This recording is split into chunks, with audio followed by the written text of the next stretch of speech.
ఇప్పటికీ మోపిదేవిలో ఆశ్చర్యం జరుగుతుంది. ప్రధానమూర్తి కింద కలుగులో ఉంటుంది పాము, అందులో ఉంటాడు. వాయువుని వింటూ ఉంటాడు, వేదనాదాన్ని వింటూ ఉంటాడు. మంత్రాలు చదివేటప్పుడు దోషం ఎక్కువ వచ్చిందనుకోండి, స్వరంలో దోషం, కోపం వచ్చేస్తుంది. ఎవరిని ఏం చేయడు, కోపం వచ్చి అలుగుతాడు.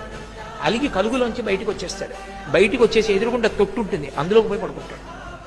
నేను లోపల ఉండనంటాడు. నాదం తప్పు వస్తోంది, స్వరం తప్పు వస్తోంది, నేను విన్నా మంత్రం అంటాడు. అప్పుడు వచ్చి మళ్ళీ స్వరంతో చదువుతారు మంత్రం. చదివి తప్పు అయిపోయిందయా, క్షమించు, నీ యథాస్థానాన్ని చేరమని అడుగుతారు. అప్పుడు ఒకసారి మళ్ళీ ఆ బుట్టలోంచి పైకి లేచి మళ్ళీ వెళ్ళిపోతాడు. అందరూ చూస్తుండగా జరుగుతుంది మోపిదేవిలో. నేను అబద్ధం చెప్పాను అనుకుంటున్నారేమో, మీరు కావాలంటే అర్చకుల్ని వెళ్ళి అడగండి. కిందే ఉంటుంది కలుగు, అందులోనే పడుకుని ఉంటాడు.